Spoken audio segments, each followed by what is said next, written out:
We are heading to knock on a door and try and speak with a gentleman regarding an altercation between neighbors that occurred last night. So supposedly a fellow mistook his neighbor for someone casing his house and came out and confronted him in the street with a flashlight, got right in his face, and things got pretty tense. And the caller wanted us to just go have a word with him and document the occurrence in case anything escalates.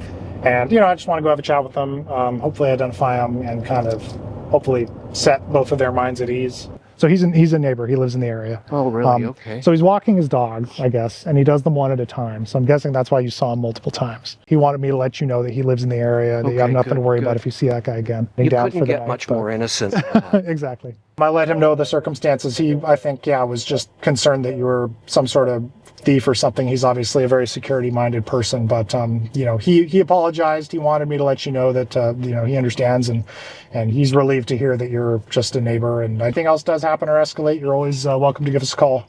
We deal with neighbor disputes pretty frequently. Not all of them are things that we can solve. When you're talking about neighbor disputes, you're talking about personality differences and sort of personal clashes. And, they're very frequently not anything that police can really get involved in. But we still like to try, at least, to mediate or, try and resolve things when they're small before they spiral out of control. So we are going to a report of a break and enter to, I believe, a shed or workshop in somebody's backyard in Langford.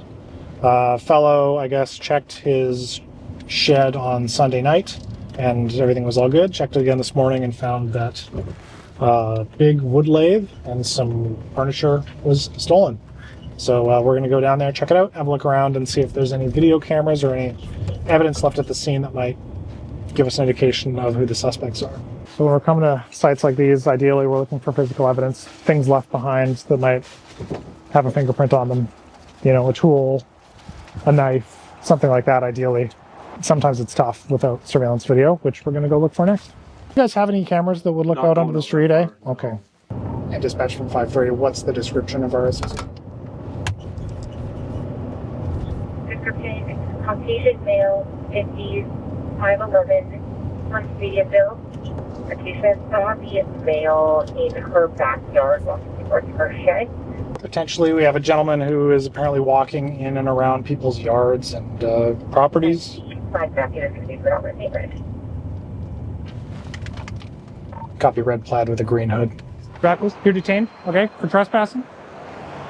Can I talk to you? Yep, you will, once the handcuffs are on, okay? I will happily listen to whatever you have to say. Okay, you don't have to say anything to me, anything you do say maybe used as evidence, okay? Keys? I believe.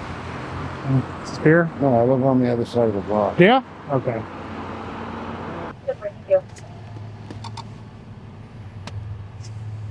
He says he's trying to cut through a yard. He thinks his cousin's house is around there somewhere. He's only been there once or twice, so he doesn't remember the address.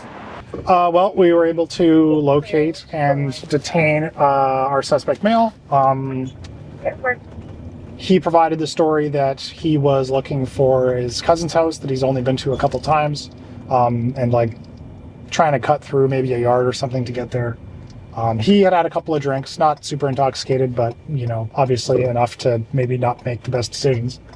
Once we had him in custody, we followed up with our callers just to nail down exactly what they saw, get it straight from the horse's mouth, what exactly was he doing there. And their stories were pretty consistent with the story that he gave us. We warned him about that sort of behavior in the future.